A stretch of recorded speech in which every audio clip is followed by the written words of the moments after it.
आपको मालूम है कि आप फुर्सतगंज के सामने रहते हो, आपको मालूम है कितनी बार राहुल जी आए? बहुत बार मिले हैं यहाँ के जैसे। आपको मालूम है कि कितना घूमते हैं? जी बिल्कुल। आपको मालूम है कि किस्म के दिल में अमेठी है और किस्म के नहीं है? जी जी जी। यहाँ पे सबसे अजीब बात तो मुझे ये लगी कि ये स्मृति ईरानी जी यहाँ आई और उन्होंने जूते बांटे, जूते बांटे लोगों को, ये कहने के लिए कि इनके पास जूते भी नहीं है पहनने के। ये सोच रही है कि राहुल जी का अपमान कर रही हैं। ये कर रही है अमेठी की जनता का अपमान। जी हम लोग का हो रहा है। अमेठी की जनता ने कभी किसी से भीख नहीं मांगी है, कभी किसी से भीख नहीं मांगी है। अमेठी और रायबरेली की जनता ने कभी किसी से भीख नहीं मांगी।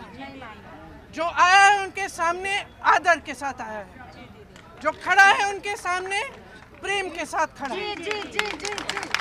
जो उनके सामने आता है उसको पूरा एहसास है, मेरे परिवार के एक एक सदस्य को पूरा एहसास है कि आप हैं बनाने वाले,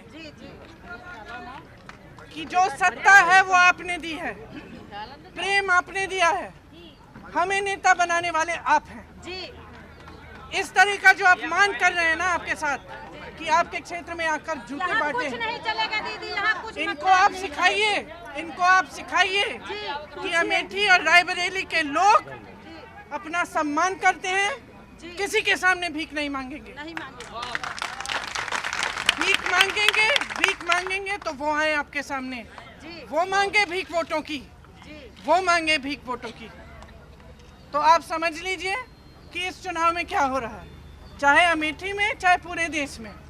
झूठ, जनता को गुमराह करने के तरीके और एकदम एक ऐसा प्रचार जो असलियत से दूर है। देखिए पूरे उत्तर प्रदेश में घूम रही हूँ मैं, इस तरफ अपनी तरफ में ईस्ट में, जहाँ जहाँ मैं जा रही हूँ दुख, पीड़ा, दर्द, जहाँ जहाँ मैं जा रही हूँ, कहीं किसान मुझे रो रो के कह रहा है कि मुझे अपने खेत बचाने हैं, कि पूरी रात में बैठता हूँ क्योंकि आवारा पशु खाया जा रहा है मेरा खेत। भदोई में जाती हूँ, भदोई में गई, वहाँ कालीन वाले बुनकर बताने लगे कि जीएसटी की वजह से इतनी मार है उन पे, इतनी पीड़ा में है, छोटे छोटे तमाम उद्योग बंद हो गए, दुकानदार पीड़ित, नौजवान सड़क हर चौराहे पे मिलता है, मुझे हर चौराहे पे नौजवान मिलता है, एक ऐसा नहीं मिलता जो कहता है कि इन 5 सालों में मुझे रोजगार मिला, मैं खुश हूँ।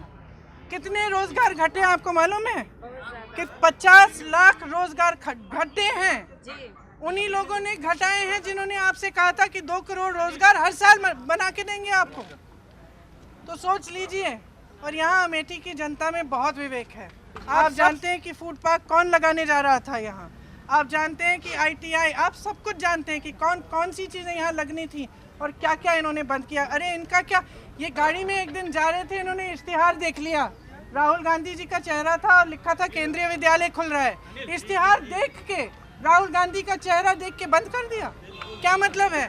या तो आप जनता से प्रेम करते हो, जनता का विकास चाहते हो तो विकास करो, आपको क्या मतलब है कौन कर रहा है, रुकवाने की क्या ज़रूरत है?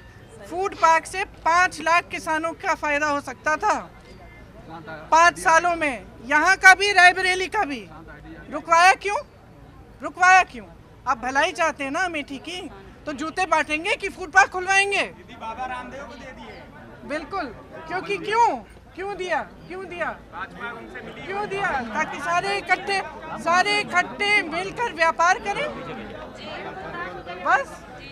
तो देखिए, आप हमारे परिवार की तरह हैं, आप जानते हैं, आपने पुश्तों से देखा है, आपके ये प्रधानमंत्री राजीव गांधी थे जो आपके गांव-गांव में गए हैं। आप अपने बुजुर्गों से पूछेंगे, हर बुजुर्ग मिला है, ऐसा अमेठी में कोई इंसान नहीं है उस उम्र का जिसको राजीव गांधी जी खुद नहीं मिले, जिसके गांव में राजीव गांधी जी खुद नहीं गए। राहुल गांधी गांव-गांव में जाते हैं। वाराणसी में क्या स्थिति है मालूम है आपको? क्या स्थिति? मैं वाराणसी गई, मैंने पूछा क्यों प्रधानमंत्री जी आते हैं? एक गांव में नहीं गए हैं 5 सालों में, एक गांव में हालचाल पूछने नहीं गए हैं। ये हालत है कि आपके जो मुख्यमंत्री हैं दलितों के गांव में जाने से पहले उनसे हाथ मुंह धुलवाते हैं। ये हालत है।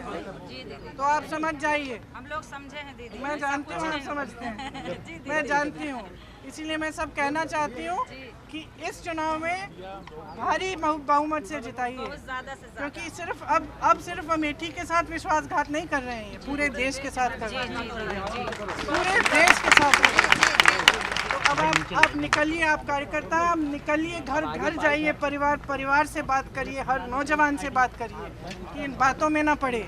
ये सिर्फ उद्योगपतियों का फायदा चाहते हैं, जनता का फायदा इनके बिल्कुल दिल में नहीं है।